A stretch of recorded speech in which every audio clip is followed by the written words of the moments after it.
todos. Para nosotros es un gusto tenerlos presentes. Mi nombre es Marcelo Catalán, Head of Equity Research de BCI Corredor de Bolsa. Quiero dar la bienvenida a nuestra charla sobre la visión de los sectores del IPSA. En esta ocasión vamos a profundizar sobre nuestra visión, nuestras proyecciones del sector bancario y también todo el contexto macroeconómico que lo acompaña, con los sucesos más relevantes, tanto en Chile como a nivel internacional, que afectan a este sector y también en el ámbito económico. Hoy día tenemos el privilegio de estar acompañados por Francisca Pérez, economista principal de BCI, que nos va a dar una visión profunda del escenario macroeconómico, de cómo están evolucionando las tasas, también del crecimiento económico, cómo tenemos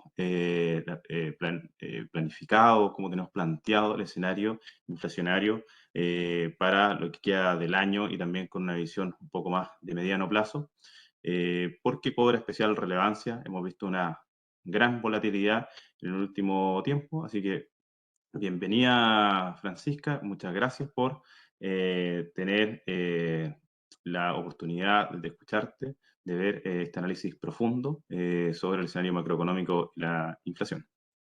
Tenemos por otro lado a Francisco Domínguez, nuestro especialista del sector bancario.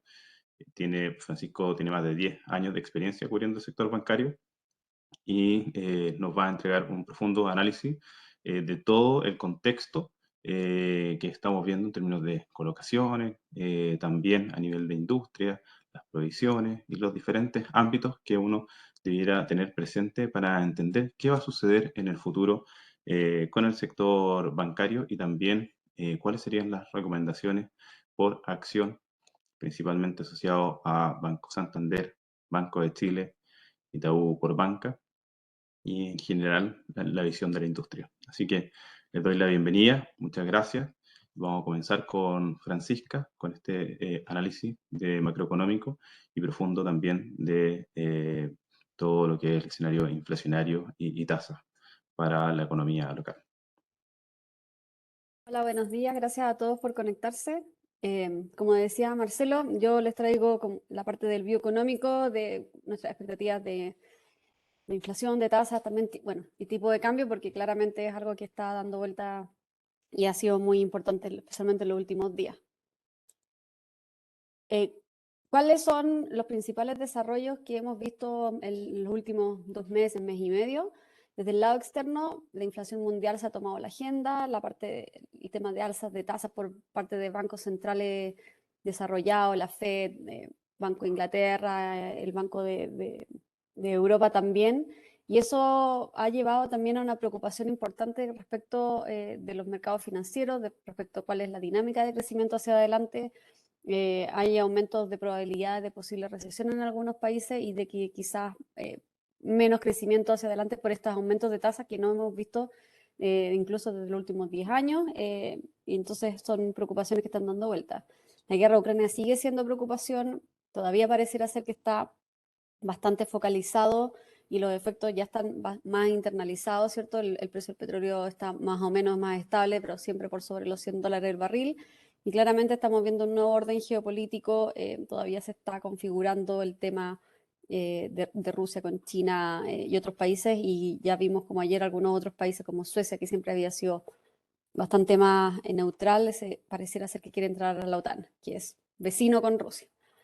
También está el tema de la desaceleración de China por las restricciones sanitarias muy fuertes que tuvieron durante el segundo trimestre.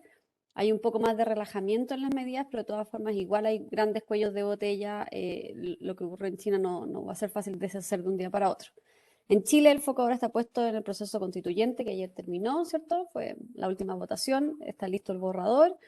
Y también de la agenda legislativa, que el viernes se presentaría la nueva reforma tributaria, que sería en varias partes. La primera parte sería respecto a los impuestos personales, y después más adelante vendrían temas del royalty y temas también de impuestos verdes. No está en este momento ningún aumento con respecto para empresas, más que nada focalizado a personas. La inflación sabemos que ha aumentado con fuerza y se ubicaría por sobre el 13% en los próximos meses. Nosotros vemos que la inflación ha ido aumentando y se va a mantener elevada, y va a haber una mayor persistencia, especialmente en la segunda parte del año, por factores externos, ¿ya? Sabemos que toda la inflación extra que tenemos desde ya el 2021 hacia adelante, 2/3 son ocasionados por temas internos, pero si uno ve los últimos meses, desde febrero en adelante, ya uno ve que lo que está extra es claramente la parte externa, ¿ya? Si no hubiéramos tenido retiros, si no hubiéramos tenido una política fiscal tan expansiva, claramente tendríamos una inflación bastante más baja.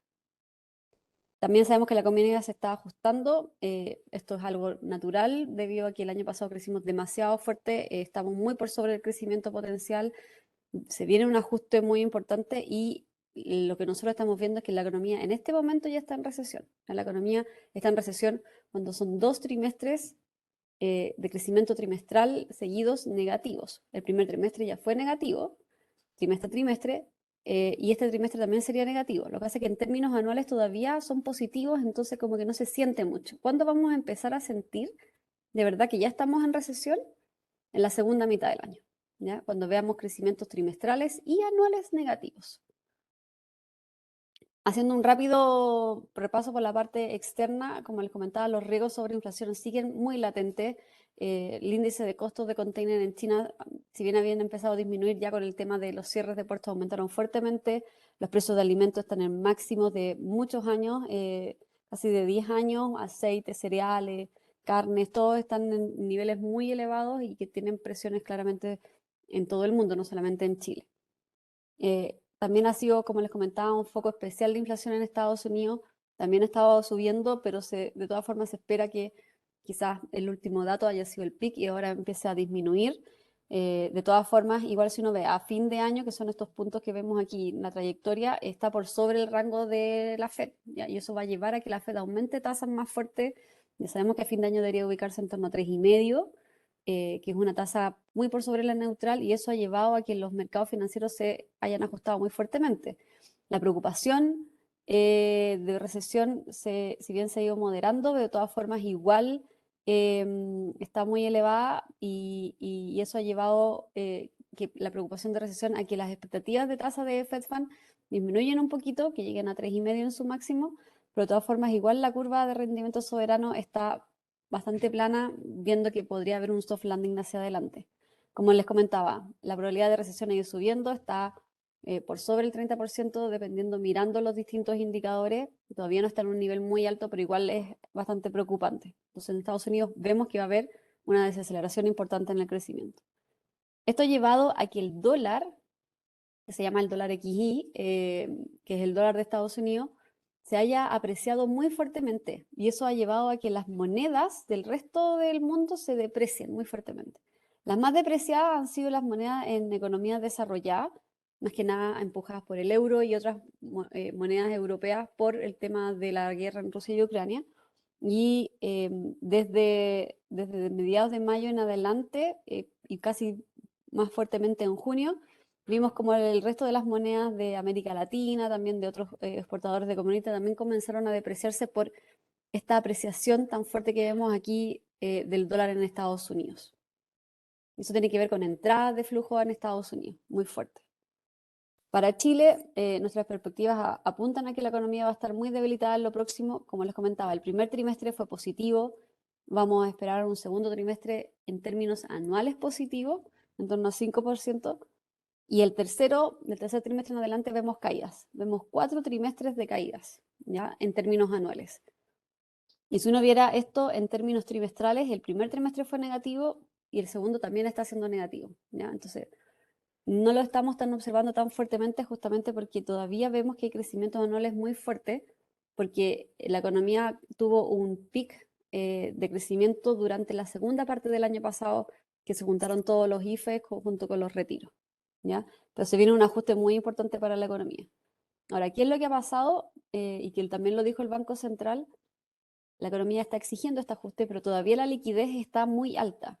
Estas líneas punteadas de aquí son los 3 retiros aprobados por el Congreso y que uno ve cómo salta la liquidez de las personas en cuentas vistas, en cuentas corrientes.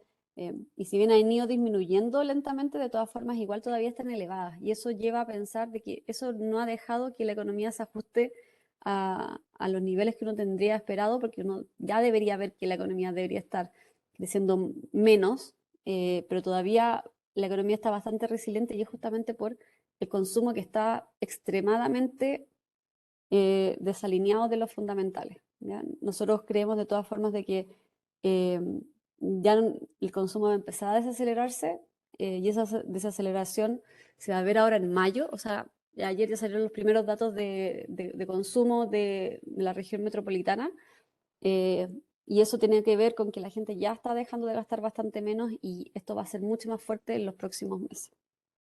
Ahora, como les comentaba, la inflación es el tema principal. Son precios de energía, que es la línea roja, y alimentos, la verde, la que han impulsado muy fuertemente, especialmente desde principio de año. Bienes y servicios también han estado aumentando, que son los que han estado un poco más atrasados debido a los niveles de pandemia. ¿Qué esperamos? Esperamos de que hacia adelante la energía continúe aumentando. La gran parte de energía en este momento tiene que ver con gasolina, ¿ya? Y ya sabemos que dado los precios de gasolina, nosotros vemos de aumentos de gasolina de 12 pesos por semana, por lo menos, hasta finales de enero del próximo año, ¿ya? O sea, queda mucho todavía para que suba la gasolina. Em, Así que ahí hay que tener paciencia y eso tiene que ver con este aumento en energía bastante importante, porque si uno ve, los precios internacionales no están tan altos, pero como no se traspasan de un día para otro en el mercado chileno, son más lentos, ¿ya? Alimentos también esperamos de que se mantengan elevados y que ya hacia el próximo año esto comienza a disminuir de manera más sostenida. Nosotros creemos que bienes también en la segunda mitad del año debería comenzar a disminuir porque la inflación ha sido tan alta que el poder adquisitivo de las personas ha disminuido mucho. Entonces, va a haber una sustitución en las compras de las personas y lo primero que se comienza a sustituir son bienes. ¿Ya? Es muy difícil sustituir alimentos y energía y lo que se empieza a sustituir más rápidamente es bienes. Por eso Francisca, solamente quisiera tener un poco en el punto que tocaste de los niveles de depósito y también de la elevada inflación, porque hay bastante inquietud y también quizás un poco de confusión si es que estos depósitos a plazo se están incrementando porque tenemos un nivel de tasas más elevado o solamente por efecto de liquidez por los retiros. Y también en términos de inflación, ¿qué es lo que se debiese esperar con este tipo de cambio que está tan elevado? O sea, ¿cuál va a ser el traspaso a inflación de un tipo de cambio tan elevado? Esas son como las dos principales inquietudes que sería súper bueno si las puedes aclarar para que después podamos profundizar sobre el resto de los factores. Claro, o sea, aquí cuando uno ve la tendencia de los depósitos a plazo desde el primer retiro, no aumentaron tan fuertemente, ya desde el tercero ahí sí comenzaron a aumentar. Uno ve, imagina que las cuentas vistas sí disminuyeron entre retiros y retiros, ya ahí es donde uno ve que hubo un gran consumo. Eh, y también las cuentas corrientes no se nota tanto, pero igual hay disminuciones, ¿ya? Ahora, esta disminución que vemos en cuenta vista y en cuentas corrientes, uno podría creer que parte de esto se traspasa a depósito a plazo, por eso no disminuyen tanto. De hecho, la tendencia es que aumentan, pero también si uno ve el total, igual ya hubo gasto importante, ¿ya? Y parte de ese aumento en depósito a plazo, más eh, que haya aumentado por el aumento en tasas, porque igual las tasas no están tan altas, o sea, los depósitos a plazo igual te hacen perder frente a inflación, ¿ya? Eh, Nosotros creemos que tiene que ver de que es gente de que sacó su retiro y que en estos momentos no necesita la liquidez porque quizás tiene temor de algo futuro y que mantuvo esos depósitos a plazos ahí por si lo necesita gastar ahora en el corto plazo, ¿ya?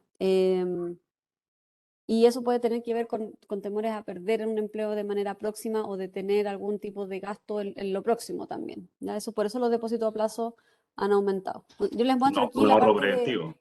claro, como algo Entonces, sí. preventivo. Aquí yo lo estoy mostrando la parte de liquidez más pura. O sea, uno que si quiere puede ver también cómo han aumentado las cuentas en dólares, pero las cuentas en dólares en comparación de cantidad de dinero no es tanto en comparación con lo que vemos aquí en las cuentas, que es lo más líquido al final, que es lo que usa más la gente común y corriente.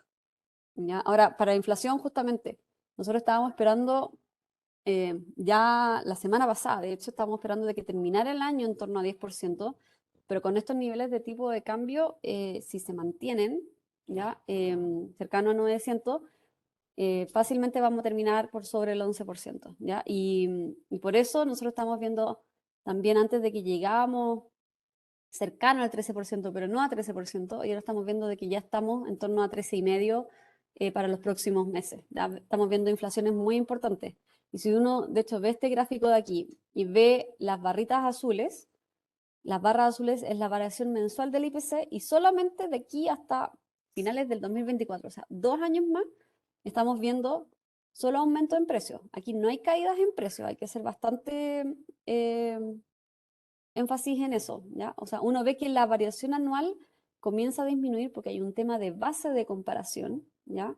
Y que la base de comparación tiene una estabilización de aquí, desde el próximo año, especialmente del próximo año en adelante, pero las inflaciones mensuales son todas positivas, ¿ya? Aquí no hay caída en precio, pueden ser que haya uno que otro ítem puntual, pero en general, como canasta del IPC, no hay caída en precio, ¿ya? De esa misma forma, nosotros tenemos distintos escenarios para la inflación y el escenario más positivo, de todas formas, igual es por sobre 10% a fin de año, ¿ya? Son aumentos importantes en la inflación y ya durante el 2024 vamos a tener inflaciones ya en torno a 3% en el escenario base y positivo. En el escenario negativo es una inflación mucho más permanente hacia adelante, ¿ya? Eso tiene que ver también con aumentos mucho más fuertes de tipo de cambio y traspasos más fuertes de tipo de cambio. Más adelante les voy a mostrar qué significa cada escenario. Esto ha hecho de que la tasa de política monetaria haya aumentado mucho más fuerte, ¿ya? La línea roja es la trayectoria que mostró el Banco Central para el IPOM de junio y la punteada es la de marzo, ¿ya? Y si uno ve, hay un aumento importante en las expectativas del mismo Banco Central con respecto a su tasa de política monetaria.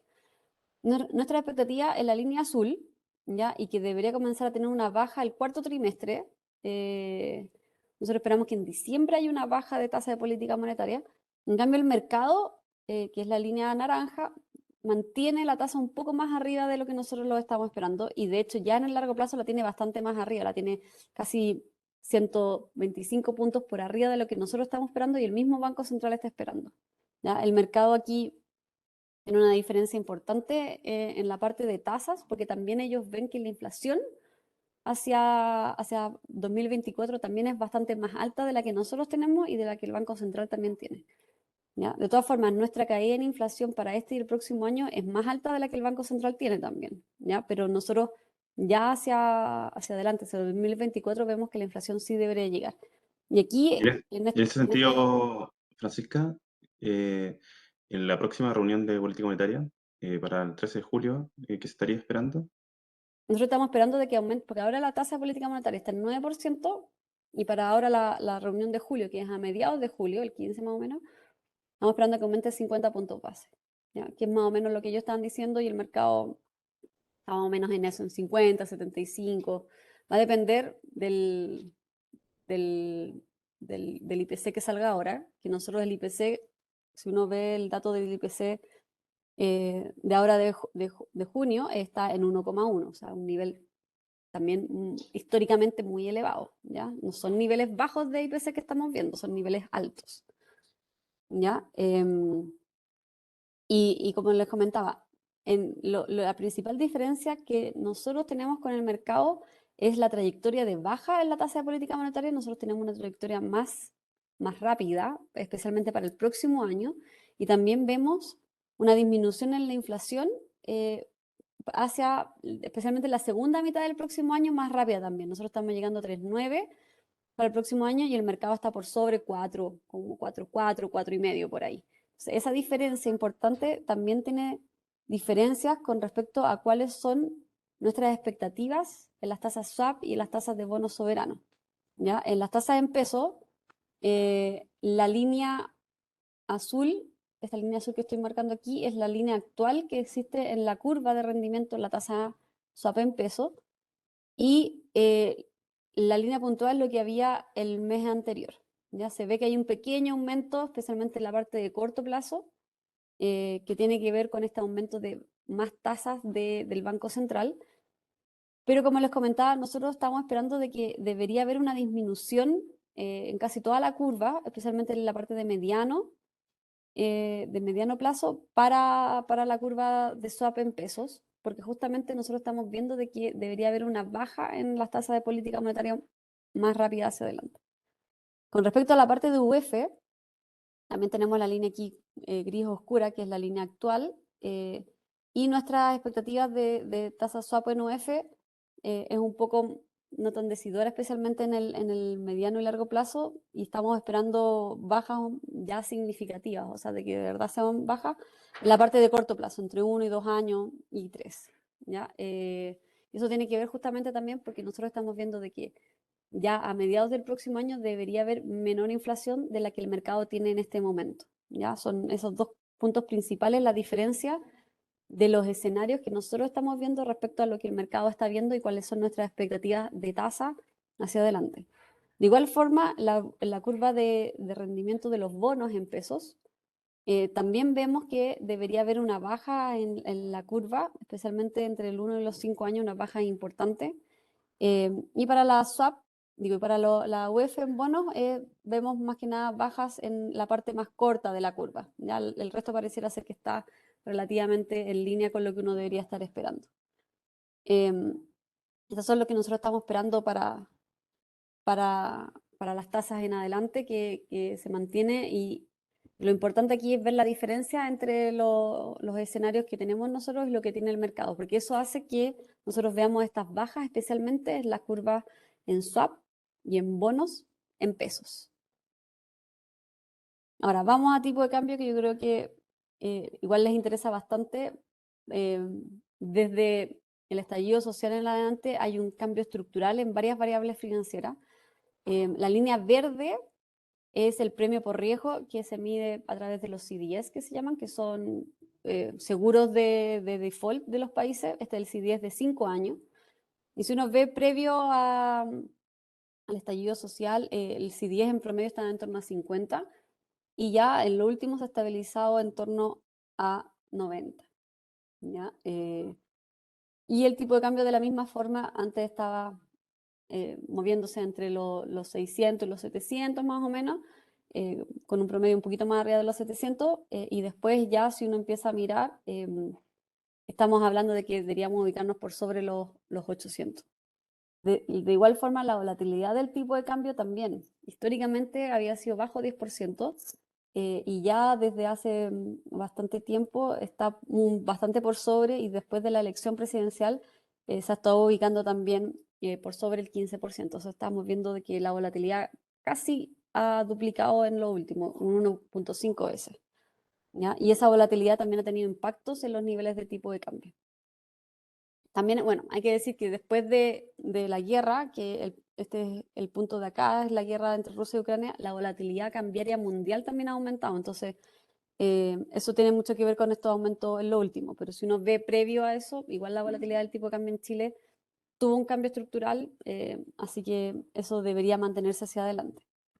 Nosotros tenemos modelos de corto y de largo plazo. En este momento nosotros miramos más el modelo de corto plazo porque es un modelo que utiliza y que se parece mucho al que tiene el Banco Central y que lo ha mencionado cuando intervino, especialmente para la crisis del estallido social. Y el modelo de corto plazo que incluye cobre, petróleo, inflación en Estados Unidos, inflación en Chile, riesgos de CDS, monedas de otros países, tasas cortas en Estados Unidos, tasas cortas en Chile, vemos que hay una desalineación importante que se ubica en torno a 10%, ¿ya? Y que aquí se observa claramente en niveles en torno a 900 cuando debería estar en torno a 820. Esa desalineación es muy importante. Y el gráfico que tenemos aquí en la izquierda son los errores del modelo, ya que en general los modelos estadísticos dan un error. Si el error se mueve entre menos 5 y 5%, está dentro del error, entonces no hay desviaciones importantes. Pero como vemos, ya cuando el tipo de cambio saltó por sobre los 880, ya está fuera del rango del modelo y que esa desviación es muy importante. ¿Ya? La última vez que el Banco Central intervino, que este punto de aquí en el modelo, la diferencia del modelo, y aquí en los errores, estábamos hablando de que la desviación estaba en torno a un 15%. ¿Ya? Estamos en 10, nos estamos sacando un 15%. Y por eso también fue que salió Hacienda a hablar. Ahora, ¿va el Banco Central a intervenir? Hacienda ya hizo algo, pero el Banco Central, ¿qué fue lo que hizo el 2019? El 2019 anunció 20 billones de dólares para intervenir en los mercados. 10 millones en el mercado spot y 10 millones en el mercado forward. Pero al final solamente hizo 7, ¿ya? Un poquito más de 7. 2,5 en el spot y 4,5 en el mercado forward. ¿Por qué no hizo más? Porque después se dio cuenta, bueno, la volatilidad disminuyó. Una de las razones que dio para intervenir fue el tema de la volatilidad. La volatilidad disminuyó, el tipo de cambio también disminuyó y después empezaron todo el tema de la pandemia en febrero en China. Y eso ya fue algo mundial, de nivel mundial. Entonces el Banco Central dijo, bueno, mi intervención no tiene mucho sentido en este momento. ¿Ya? En cuanto a nivel de reserva, el 2019 eran cerca de 40.000 millones y ahora estamos en torno a 46. Pero en términos de proporción del PIB, son niveles similares. ¿Ya? En el 2019 era 14,6% del PIB la cantidad de reserva y ahora también es 14% del PIB. ¿Ya? También lo que preguntan mucho, porque el Banco Central, otra de las razones que da para intervenir es el nivel del tipo de cambio real. El tipo de cambio real es el tipo de cambio nominal deflactado por el IPC de Chile y por el IPC de Estados Unidos, y que te dice qué tan competitivos somos. ¿Ya? Entonces, estos puntos de aquí que vemos, los puntos rojos, son las intervenciones del Banco Central. El 2002 y el 2004 fueron intervenciones verbales, que es lo que se dice, no introdujo dineros, pero sí para la crisis subprime y para la crisis en Europa. Y el último punto de aquí fue para el estallido social. Y si uno ve, el tipo de cambio real igual después siguió subiendo por el tema de la pandemia y después ya disminuyó y volvió a esta línea negra que es el promedio del tipo de cambio real, ¿ya? Que uno dice, bueno, ¿cuál es el tipo de cambio real de equilibrio? ¿Cuál es el tipo de cambio real que debería tener una economía? No existe un tipo de cambio real de equilibrio, sino que más bien se utiliza el promedio histórico, ¿ya? Y si uno ve después del estallido social, claramente el promedio tiene un salto importante, y eso tiene que ver con lo que comentaba antes, que tiene que ver con este salto en las variables financieras que tienen un cambio estructural. ¿Ya? Ahora el tipo de cambio real que estamos estimando para junio es un nivel similar al de mayo y es menor a lo que estábamos viendo durante abril, ¿ya? Lo que pasa es que el tipo de cambio nominal está muy alto y por eso causa bastante ruido. Ahora, ¿qué fue lo que hizo Hacienda? Hacienda anunció un nuevo proceso de liquidación de su caja en dólares. No está, quiero ser bastante enfática en esto porque en algunas partes dicen que está gastando plata. No está gastando plata. ¿Ya? Hacienda tiene, dentro de la parte del Tesoro Público, están los fondos, que está el FES, está el FRP, y después viene la caja, que es plata que si se encuentra en caja es porque se va a gastar al final del día en beneficios sociales, en pagar el Estado, en diversos tipos de cosas. Entonces, en general, el Hacienda tiene caja en pesos y tiene caja en dólares. Este último dato es el dato de abril, está atrasado 2 meses, y la caja en dólares que había en abril eran 2,6 billones de dólares. ¿Ya? Más que seguro ahora en junio y en mayo esa caja aumentó, ¿ya? Y por eso Hacienda dice que va a poder liquidar 5.000 millones en 60 días. ¿Ya? Va a ser 200 millones de compra diaria. ¿Ya? Y si uno ve los montos que estaba haciendo previo, son niveles más o menos similares, ¿ya? Hacienda, de todas formas, si uno ve qué es lo que hacía Hacienda, entre el 2020 y 2021 liquidó muchas monedas, liquidó mucho de su caja en dólares porque hubo muchos beneficios sociales que se gastaron. El IFE se gastó mucho, también el tema del fondo, hay un fondo especial de pandemia. Entonces, Hacienda siempre está liquidando eh, su caja en dólares, ¿ya? Hay momentos en que los deja de hacer porque no necesita liquidarlo, pero cuando necesita liquidarlo, los hace, ¿ya?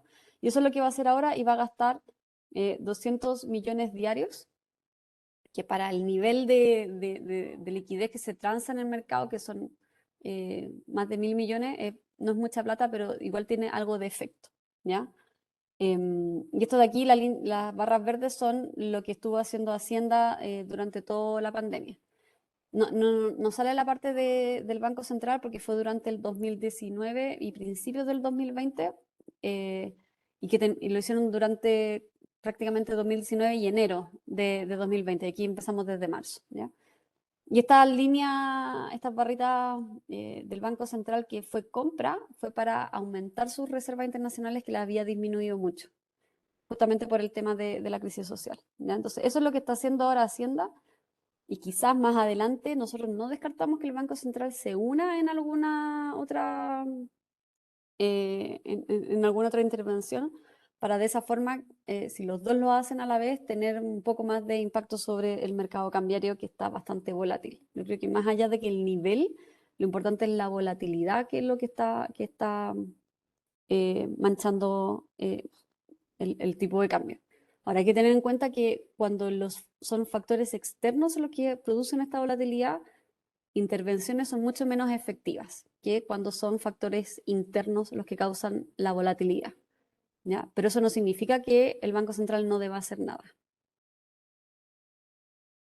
Para terminar, y darle después el pase a Francisco, esto de aquí son nuestro escenario económico, nuestro escenario base, que tiene una probabilidad de un 55%, que es un escenario en que hay incertidumbre política.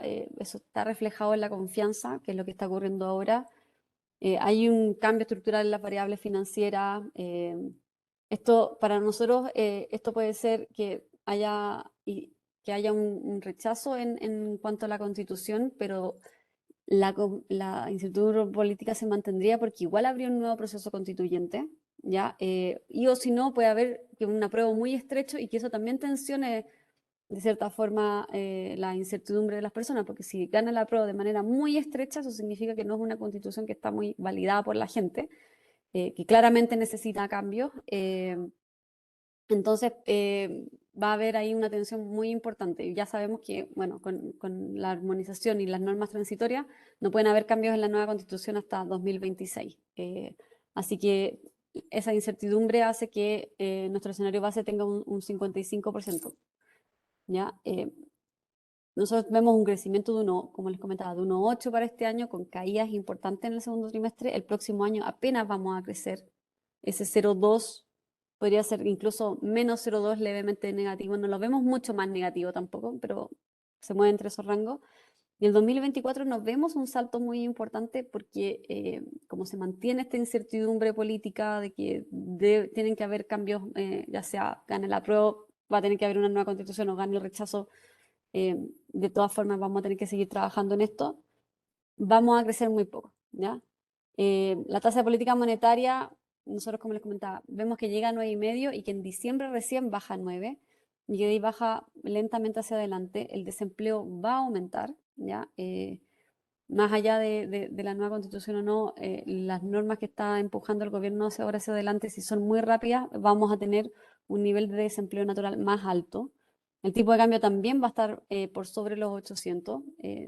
Como les comentaba, nuestro modelo de tipo de cambio dice de que está muy desalineado, entonces en algún momento esto se debería revertir. En el corto plazo no, claramente, porque hay mucha incertidumbre política, pero ya hacia fin de año nosotros vemos que hay una reversión hacia adelante. Y después tenemos un escenario favorable y adverso. El adverso toma más preponderancia en lo último porque hay una mayor tensión social, la violencia se toma a la agenda, hay problemas para solucionar esto, y hay cambios radicales quizás con respecto a la nueva constitución, y estos cambios son mucho más rápidos, y eso agudiza al final la polarización social. Eso llevaría a crecer muy poco este año, un 0,9, y caídas importantes durante todo el año del próximo año, del 2023. Ya, la inflación también sería una inflación bastante más alta y más permanente, justamente porque habría problemas respecto quizás de bienes en adelante, y también un desempleo más alto, y claramente un tipo de cambio que ensucia también la inflación, con tipo de cambio de manera permanente por sobre los 900 pesos hacia adelante, ¿ya? Y lo favorable que nosotros vemos que no tiene mucho asidero, porque sería que la confianza mejore muy rápidamente y que se acabe la guerra también rápidamente afuera, entonces bajen los precios y eso dé un poco de estabilidad hacia adelante, pero nosotros vemos que eso tiene más bien una poca probabilidad de ocurrencia. Eso les traía para que Francisco también les presente, yo creo que lo que más le importa, dónde invertir. Gracias, Francisca. La verdad es que muy completo el análisis. También vemos bastantes preguntas que las vamos a poder responder al final de la presentación a las 9:45 aproximadamente. Y tiene razón, hay bastante inquietud y curiosidad respecto del tipo de cambio, efectivamente.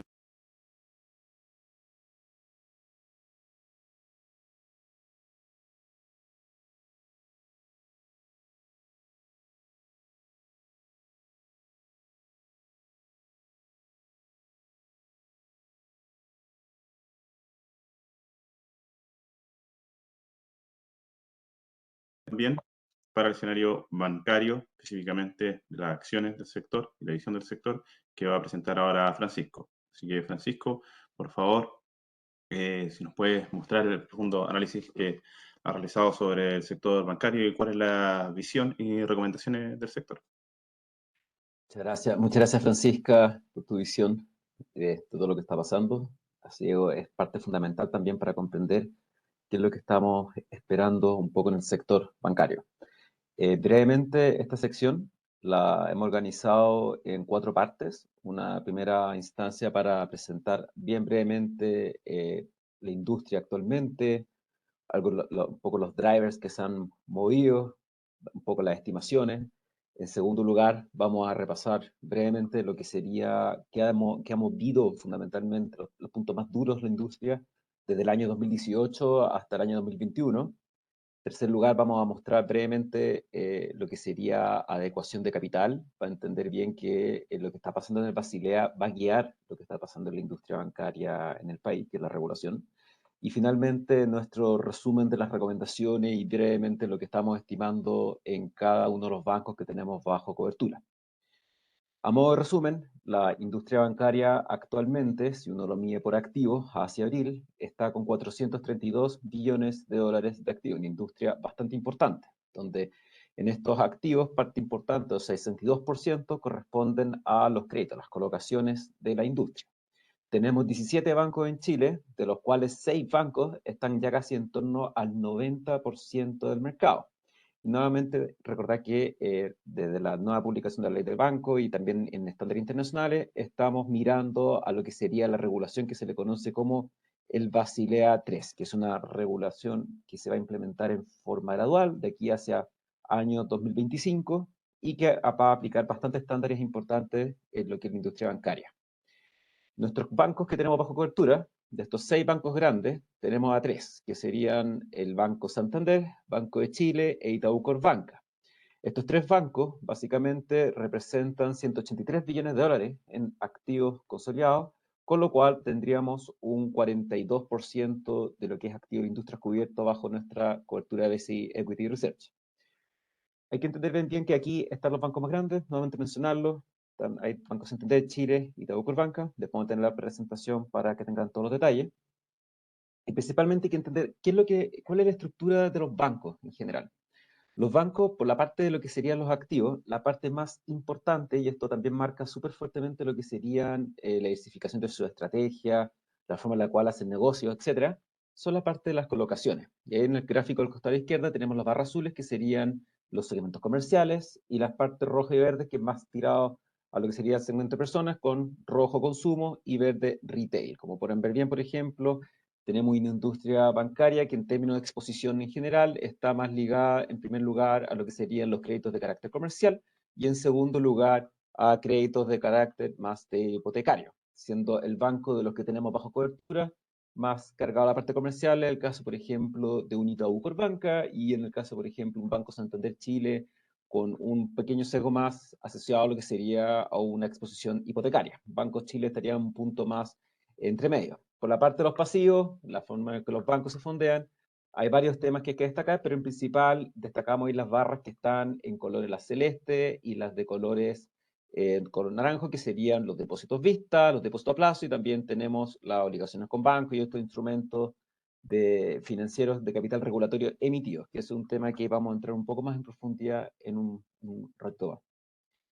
Luego tenemos que es súper importante, como Francisca mencionaba, también mostraba muy claramente cómo se han movido las distintas liquideces, la economía, las composiciones de los depósitos, etc.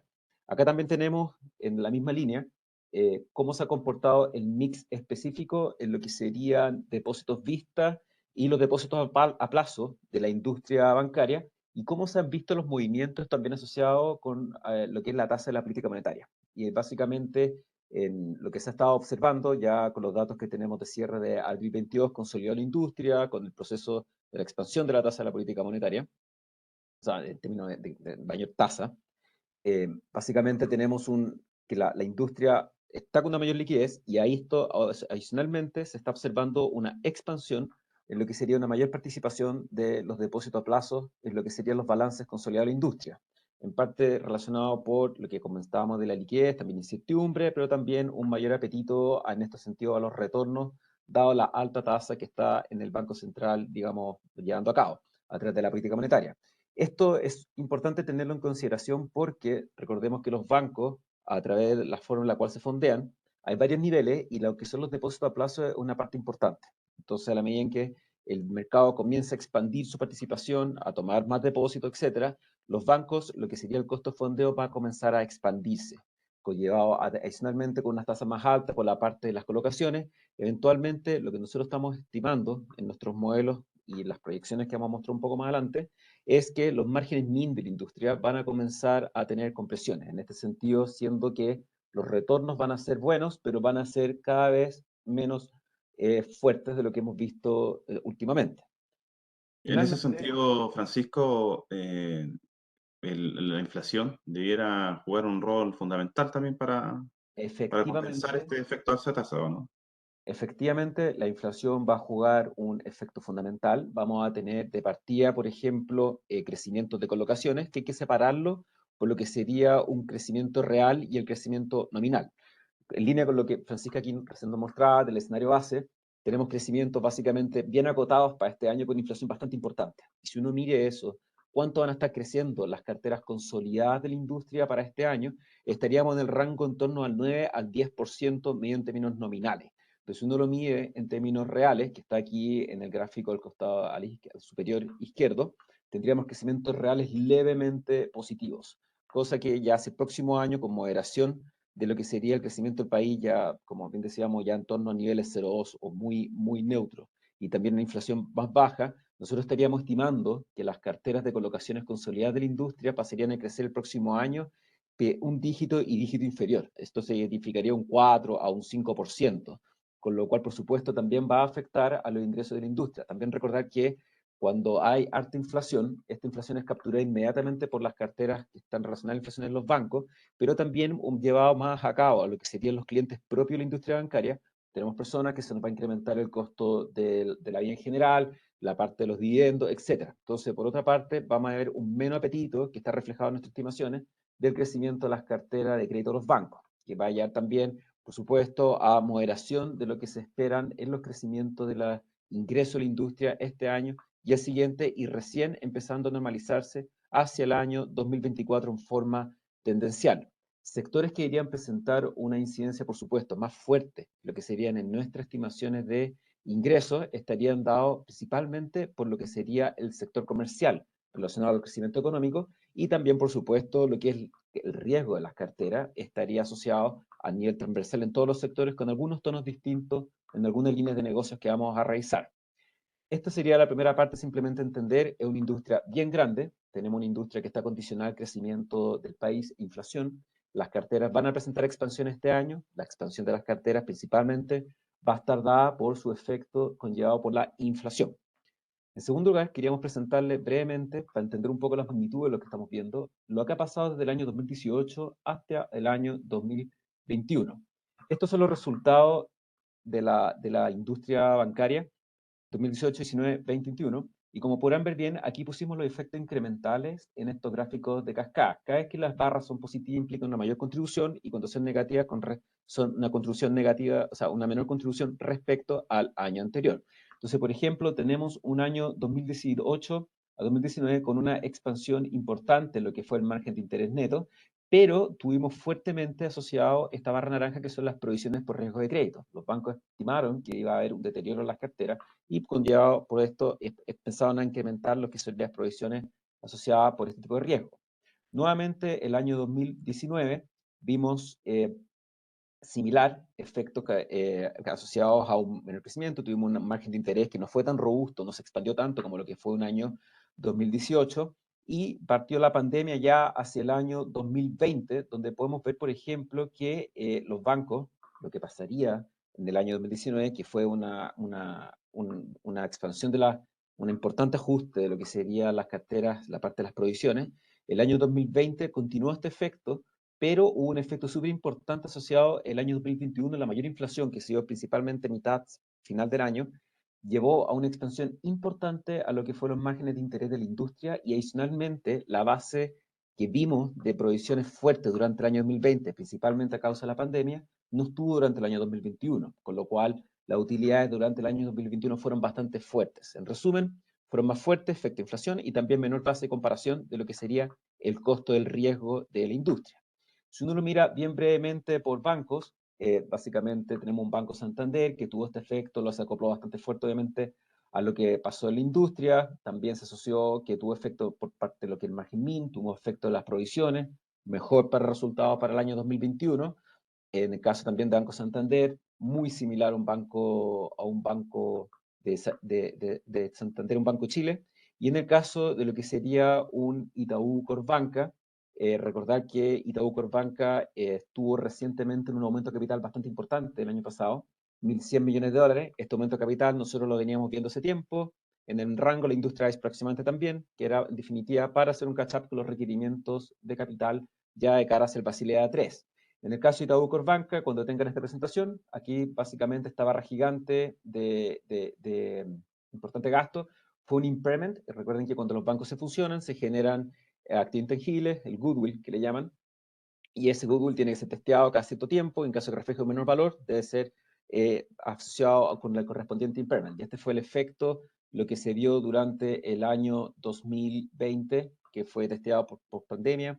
Básicamente hubo una pérdida importante y ahí el banco ha empezado a retomar niveles más normales de utilidad, ya cerrando el año pasado con 280.000 millones. Un tema A ver, importante que... Francisco, esa pérdida por deterioro o impairment que mostraste en Itaú Corpbanca tan grande, ¿es solamente contable, no? O también Es tiene... una, Efectivamente, Marcelo, es una pérdida de carácter contable y no afectó los ratios de liquidez más sólidos, o sea, los ratios de capital más fuertes del banco.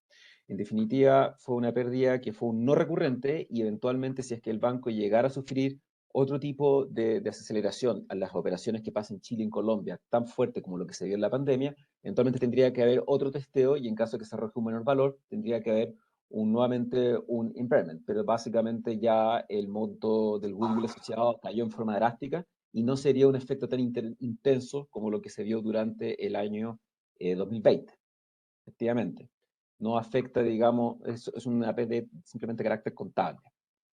Y luego tenemos acá, simplemente para entender bien que esto puede ser uno de los drivers importantes que hay que estar monitoreando en la industria bancaria, es la morosidad de las carteras.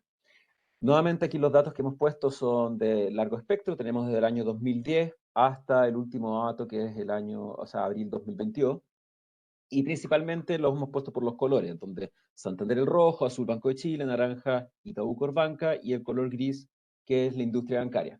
Primero que cosa que hay que comentar es que la calidad de las carteras de los bancos ha mejorado significativamente. Y en particular, desde el año 2019 al 2020 se dio una importante mejora en la calidad de las carteras morosas, en parte guiado por varias razones, pero principalmente los bancos han hecho mejoras en muchos niveles en lo que es los modelos internos, en niveles de coberturas, etc. En este sentido, por ejemplo, destacar que Banco de Chile es el banco de los bancos que tenemos bajo cobertura que tiene la mejor calidad de cartera. Banco Santander ha presentado una mejora tendencial bastante importante a lo largo de los años. Y en el caso de Itaú Corpbanca, recordar que Itaú tiene aproximadamente un quinto del negocio que está en Colombia, donde en Colombia los fundamentos son bastante distintos. Son carteras que pueden presentar una expansión más más agresiva, pero también tienen un comportamiento crediticio bastante desalineado a lo que sería la operación de lo que pasa acá en Chile. Y en este sentido podrán ver, por ejemplo, que Itaú Corbanca ha mejorado sustancialmente la calidad de la cartera, el gráfico superior izquierdo, pero al igual que el resto de los bancos y con lo que estaba pasando últimamente, han empezado a moderarse lo que serían los niveles de la morosidad de las carteras, presentando comportamientos al alza. ¿Dónde se ha visto principalmente a nivel de las carteras de los bancos? Por decirlo así, que las carteras siguen en buenas calidades, pero empiezan ya a mostrar cierto deterioro, es lo que es el segmento de personas, en particular los créditos de consumo. Y eso es un tema que se viene advirtiendo de lo que se viene para adelante, como se decía, una mayor incertidumbre del proceso constituyente, crecimiento país, etc. Las personas en este sentido, aparte con las liquideces que se han visto en los distintos retiros de los fondos de pensión, ayuda del gobierno, etc., asociado al conjunto de liquidez, hay unas perspectivas de eventualmente, por supuesto, tomar menos créditos, pero también se han empezado a deteriorar las perspectivas de cómo la gente ha ido pagando estos créditos. Y en este sentido, la morosidad de las carteras ha comenzado a presentar ya desde lo que vemos los datos desde abril, una tendencia en incremento. Y en este sentido es importante considerar porque los bancos tratan de cierta forma conllevar estos riesgos, hacen provisiones, pero ¿cuántas provisiones tienen que hacer? Y hay varias aproximaciones que hacen en la industria. Por ejemplo, ¿cuánto podría ser el costo de crédito? Que en definitiva es cuánto he provisionado mis carteras dividido en las carteras promedios que tienen los bancos. Y eso, por ejemplo, en el caso de lo que sería un Banco de Chile, un Santander, los guidance de este año, que nosotros también hemos incorporado a nuestros modelos, estarían desde el rango, desde el 0,9%, quizás 1%, más o menos, que son rangos más o menos consistentes con niveles históricos. En el caso de Itaú, estaría más o menos en el rango del 0,8 al 1% aproximadamente. Pero lo importante de esto es que cómo se van a mover las coberturas y qué tipo de provisiones van a estar haciendo, porque pueden estar, por ejemplo, viendo que se les deteriora potencialmente toda la cartera comercial, la cartera hipotecaria, si son provisiones, por ejemplo, por sus modelos internos o de carácter voluntario. Y en este sentido hay que recordar que ahora las provisiones voluntarias computan hacia lo que sería el patrimonio efectivo de los bancos, que es los siguientes gráficos que vamos aquí a presentar. Bien brevemente, el gráfico superior izquierdo de Industria, superior derecho Santander, inferior izquierdo es Banco de Chile y el inferior derecho es Itaú Corbanca. ¿Qué es lo que podemos ver? Primero aparecen, cuando recién esta presentación, van a tener la leyenda bien específica al costado derecho. Primero tenemos a que aparecen barras de colores claros. Las barras de colores claros son las provisiones de carácter voluntario. Y en el caso de las celestes son las voluntarias comerciales, las rosadas son las consumos voluntarias y las verdes claras son las hipotecarias voluntarias. Los bancos en general, a nivel de industria, han estado incrementando la base de provisiones, en este sentido, viendo como preparándose a un futuro un poco más de incertidumbre, pero las provisiones van en el sentido voluntario. Y esto se ve fuertemente que se expande lo que sería el índice de adecuación capital, que es un índice, en definitiva, que no puede caer debajo de un cierto nivel para que los bancos mantengan un importante componente de capitalización, digamos, ahora y futuro, para en caso de enfrentar posibles desaceleración económica, efectos, etc. Caso, por ejemplo, Banco Santander ha mantenido un nivel de provisiones bastante estable, pero se han observado nuevamente, al igual que la industria, provisiones voluntarias comerciales y en particular en marzo hubo un ajuste en el caso de las provisiones normativas hipotecarias. Entonces, Banco Santander en cierta forma está tranquilo, digamos, con el nivel de provisiones que tiene, pero se advierte que están haciendo ajustes en particular como de carácter prudencial, por ejemplo, en lo que serían los sectores de hipotecarios. Recordad que Santander, a diferencia de los otros dos bancos, tiene una exposición un poquito más alta en lo que sería en su cartera de colocaciones a hipotecario. En el caso Banco de Chile, recordar que es el banco que tiene entre los tres bancos la mejor calidad de la cartera, ha estado haciendo muchas provisiones, y en especial voluntarias, y casi todas de carácter comercial. Banco de Chile en este sentido, la señal que está dando es que ya en un costo de crédito bastante controlado, bastante estable, coberturas altas, pero ellos están en forma de anticipar, intentando de internalizar una mayor protección en lo que serían sus coberturas de las carteras comerciales en particular. Y en el caso de Itaú Corbanca ha hecho importantes provisiones, sostiene un nivel de cobertura bastante importante, pero recordad que Itaú Corbanca, a diferencia de los otros dos bancos, también tiene una participación importante en lo que serían los negocios en Colombia. Y en Colombia el escenario político ha tenido cambios importantes, sobre todo de cara ya a las últimas elecciones presidenciales, lo cual manifiesta también un grado adicional de incertidumbre con respecto a los otros dos bancos, que sería Banco de Chile y Santander. Tercer lugar que queríamos mostrarles en esta presentación es temas relacionados de adecuación de capital. Siempre han estado presentes en la industria, pero ahora hay que tenerlo un poco más presente que antes, tema que estamos con la full integración ya del Basilea III en Chile. Acá tenemos activos totales de la industria, que presentábamos recién, están medio millones de pesos, y también los activos ponderados por riesgo. ¿Qué significan los activos ponderados por riesgo? Recordad que los activos, antiguamente, lo que se veía en el pasado, uno tenía ponderados por riesgo de crédito, o sea, que no te pagaran hacia el, digamos, de cara al emisor. Pero ahora, lo que sería ponderado por riesgo, se le quitó la palabra de crédito porque tienen tres niveles de riesgo. Tenemos riesgo de crédito, tenemos riesgo operacional y el riesgo de mercado. La verdad es que actualmente la parte más importante de la ponderación por riesgo continúa siendo por la parte de riesgo de crédito, y cuando uno pondera esto, te da que los activos ponderados por riesgo de crédito son menores que los activos totales, porque no todos los activos de los bancos tienen el mismo nivel de riesgo, van desde el 0 al 100%. Digamos que esta ponderación total es lo que se le dice la densidad de activos. Un banco con una menor densidad de activos tiene, de la forma como se está midiendo, una menor, digamos, exposición a riesgo que un banco con una mayor densidad de activos. Y en este sentido, por ejemplo, tenemos un sistema bancario que está con una densidad de activos en torno a un 63%, Banco Santander, Banco de Chile, más o menos alineados por debajo del 62%, y en el caso de Itaú Corpbanca, un poco por sobre el sistema bancario, en torno al 68%. Bancos con mayores densidades de activos demandan mayor uso de capital que bancos con menores densidades de activos.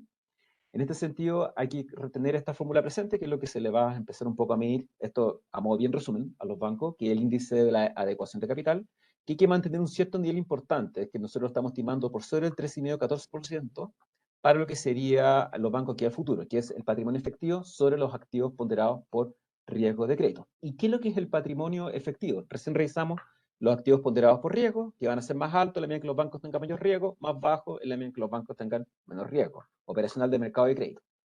El patrimonio efectivo básicamente lo componemos por capital básico, y el capital básico y lo que es cómo expandir el capital básico es netamente resultado de los bancos. A medida que los bancos pueden ir teniendo mejores resultados, de acuerdo con ciertas políticas de dividendos, van capitalizando más y van creciendo.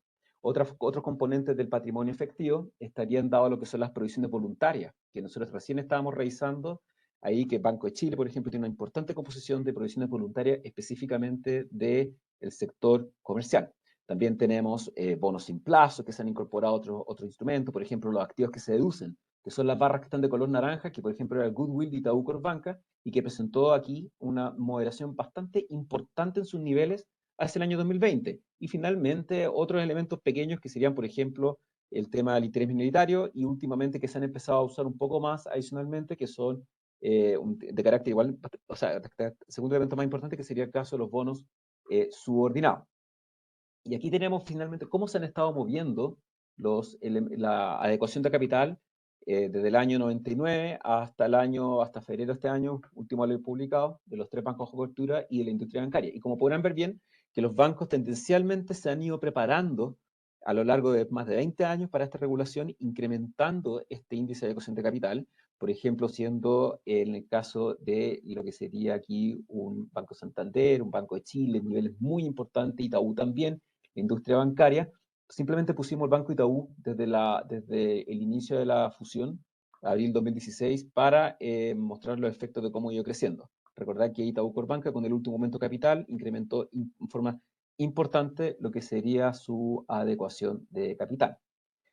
Considerando todos los elementos que hemos visto, el crecimiento de las carteras, lo que esperamos un poco la expansión de los ingresos, principalmente ahora hay que tener en consideración lo que podría pasar con las provisiones, costo de crédito, qué ven los bancos en definitiva para esta adecuación de capital para el futuro, sostener niveles altos.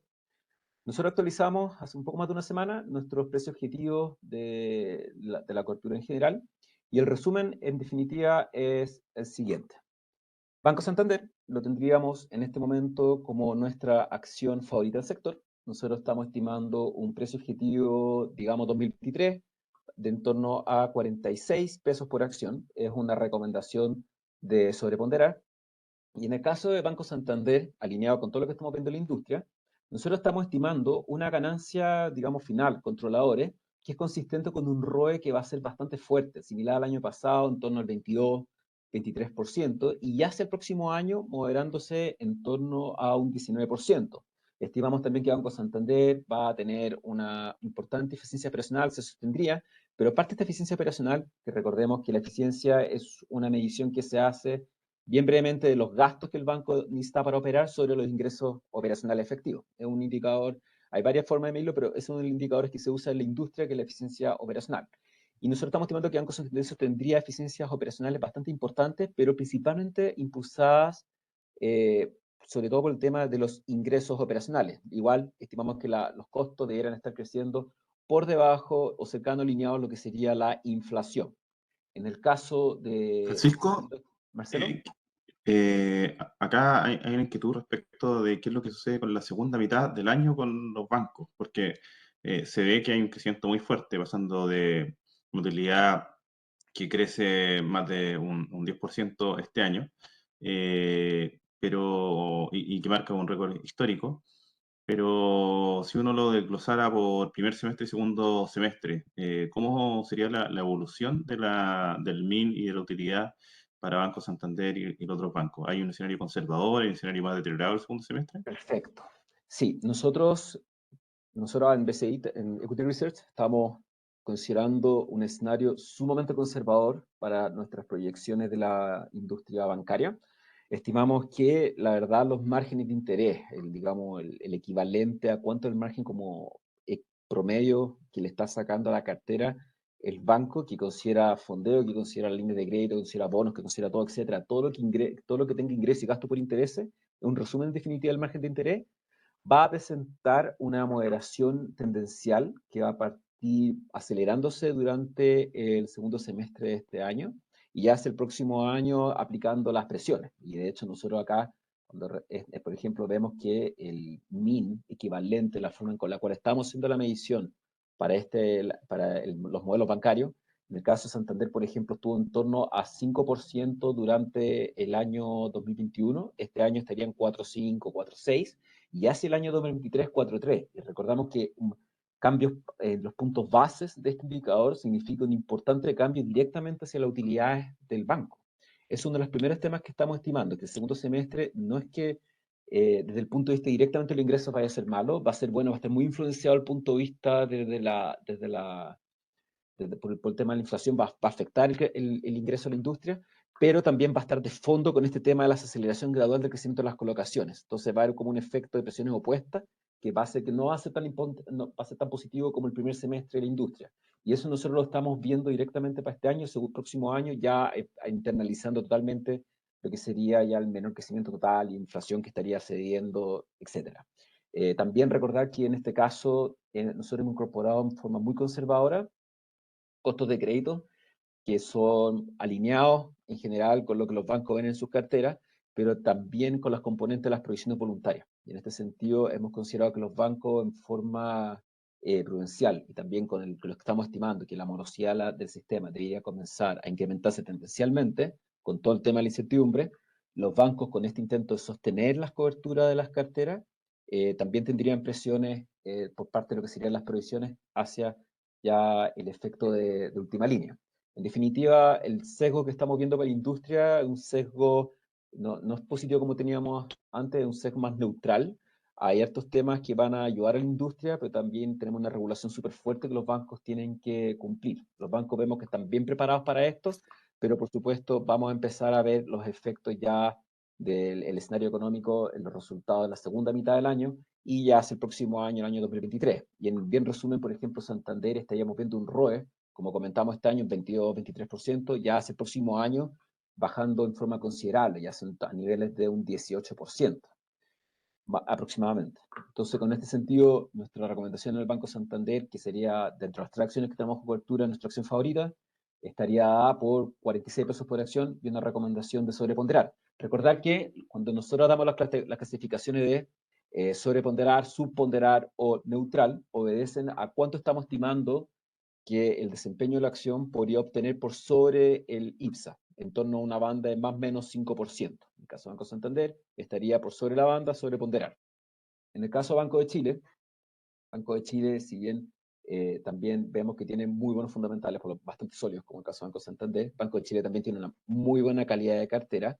Nosotros estimamos que también en la estructura en que tiene los activos Banco de Chile, que es, recuerden que no está tan cargada de cierta forma, hay que dar toda para mucha profundidad, pero bien brevemente tiene una base de fondeo bastante más eficiente, pero desde el punto de vista de los saldos vistas, pero estos van, digamos, así que creciendo, o sea, se van ajustando más rápido en el largo plazo, por ejemplo, con Banco Santander, y también una cartera que estaría menos expuesta a lo que sería al sector hipotecario.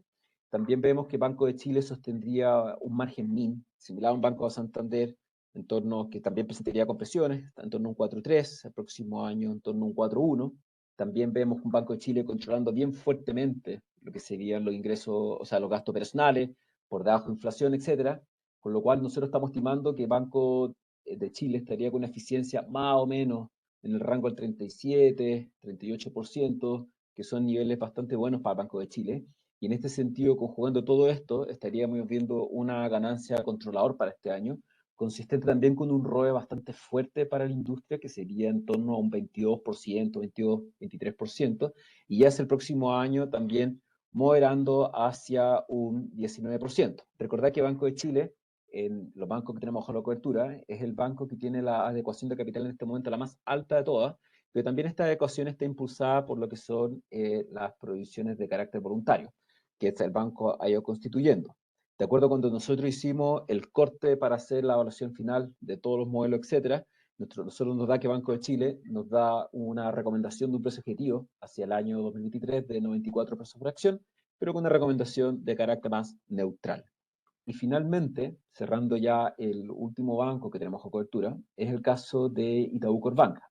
Nuevamente recordar que nuestras estimaciones, por lo general, están todas con un sesgo bastante conservador. Por ejemplo, se podría haber dado más fuerza a lo que sería el margen de interés, quizás una menor visión de lo que sería el costo de crédito, pero nosotros hemos sido bastante conservadores. Caso Itaú Corpbanca, tenemos un precio objetivo que nos da 2,3 pesos por acción, también una recomendación de sobreponderar. En el caso de Itaú Corpbanca, recordar que este banco tiene componente importante en las operaciones en Colombia, que tiene en este momento una incertidumbre mayor, dado la nueva configuración de escenario político.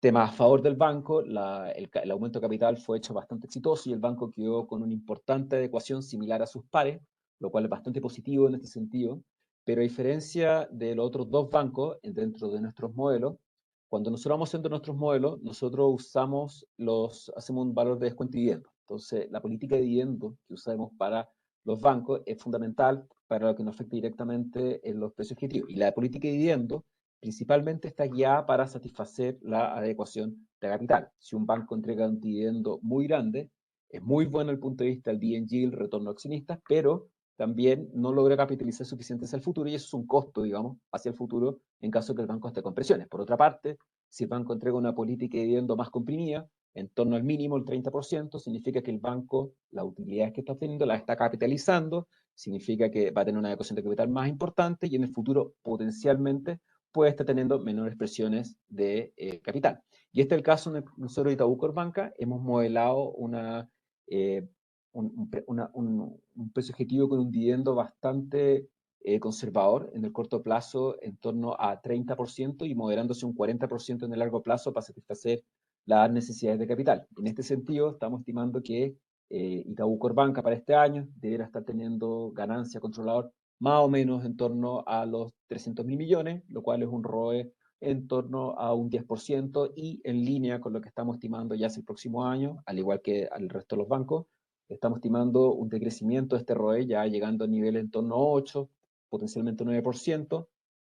Con todo, también Banco Itaú estaría dentro de sus carteras, hemos asumido coberturas altas, lo cual también, por supuesto, le afecta en lo que serían las provisiones, que es un impacto bastante importante, como mostrábamos al inicio, cómo afectan las utilidades y los niveles de magnitudes que pueden hacer las provisiones sobre las utilidades de los bancos. A modo de resumen, bien brevemente, nuestras estimaciones son conservadoras, estamos estimando un segundo semestre no va a ser tan fuerte como un primer semestre, eso se va a moderar la utilidad de final de año, ese próximo año va a ser un semestre, o sea, un año bastante más presionado para la industria bancaria, pero los bancos ya están preparados en lo que serían de adecuación de capital, nuestra visión es bastante neutral. Banco Santander es nuestra acción favorita del sector con 46 pesos por acción.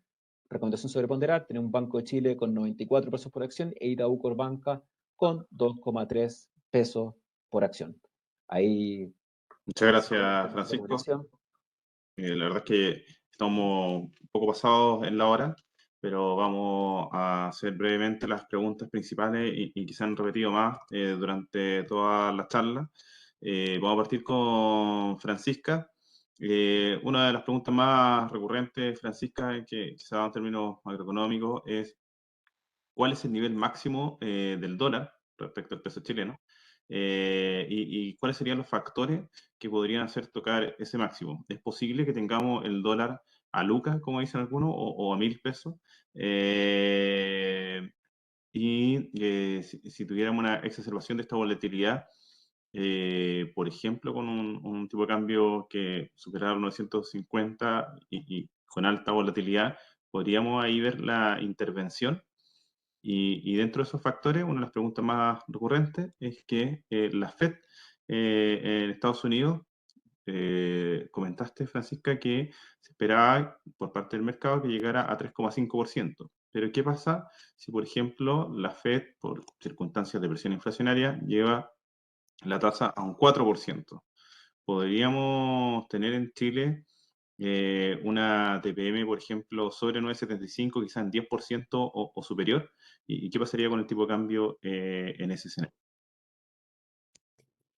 Ya, bueno, mira, el tema tipo de cambio yo sé que es un tema que a todos les interesa y es un tema bastante difícil de dimensionar porque ya sabemos que bueno, incluso ya todos los máximos históricos probó un poco de techo la semana pasada, después disminuyó cuál es el nuevo techo es bastante difícil de definir porque claramente la semana pasada ocurrió algo que no habíamos visto nunca y yo creo que más que nada el mercado estuvo tanteando qué tan dispuesto estaba el Banco Central o el gobierno, más que nada el Banco Central, porque el gobierno, uno no topa como que es lo que hace el gobierno como intervención per se, pero intervención. ¿Hasta dónde el Banco Central está dispuesto a dejar que el tipo de cambio suba para hacer algo? ¿Ya? Eh, Dentro de nuestro escenario, como les mostraba anteriormente, en nuestro escenario de riesgo más elevado es que a fin de año llegue a 9,50. O sea, puede ser que haya un aumento importante este año y que después disminuya, entre comillas, disminuya a 9,50. Puede ser que llegue a 1.000 pesos, no es algo descartable, pero nosotros lo vemos bastante poco probable, ¿ya? Ahora, si llegara a 1.000 pesos, nosotros, más allá de que no creemos que sea algo tan probable, porque nosotros creemos que ahí el Banco Central comenzaría a intervenir antes, ¿ya? Son niveles que yo creo que no son tampoco muy sostenibles, porque cuando uno ve los fundamentales de la economía, es porque habría demasiado ruido y ese ruido en algún momento se deshace en los mercados financieros. ¿Ya? Ustedes también que están ahí en la corredora y cuando ven ¿cierto? El tema de valorización de activos, uno dice, bueno, hay desviaciones en los precios de los activos que no están dentro de los fundamentales, hay una parte que es error de los modelos que se admite, ¿cierto?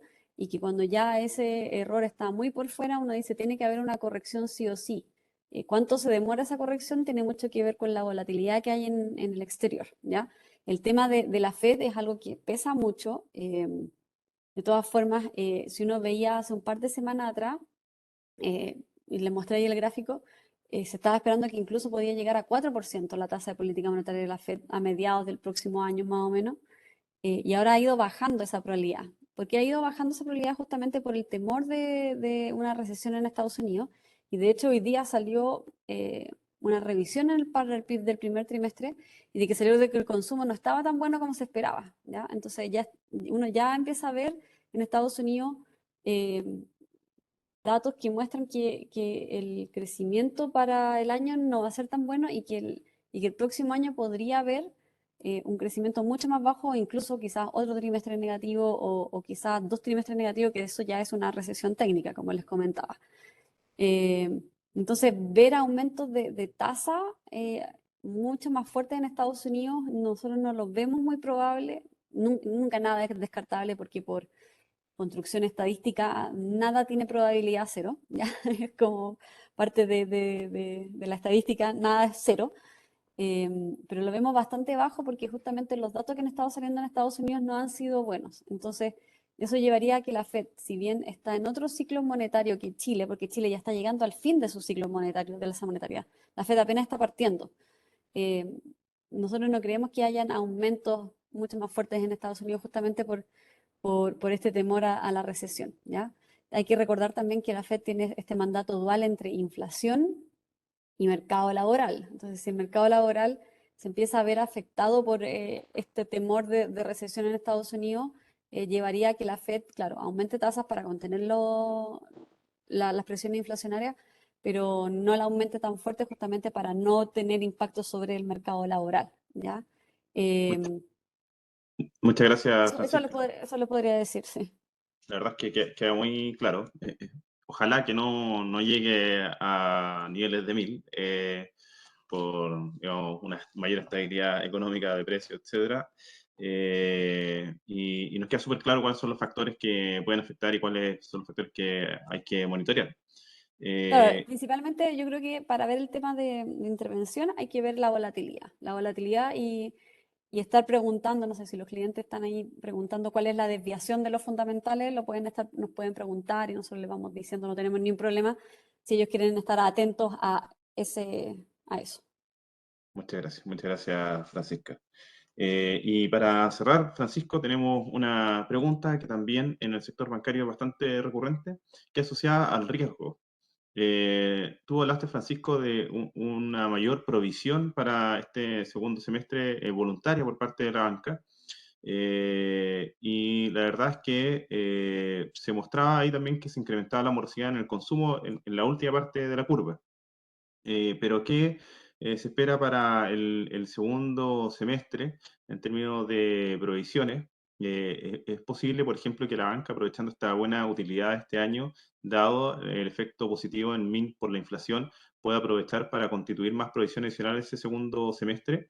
Y por otro lado, ¿cuál es el riesgo o el deterioro que podría haber en morosidad en el sector financiero retail? Que obviamente es la parte del consumo de mayor riesgo y con riesgo bastante más elevado que el de la banca.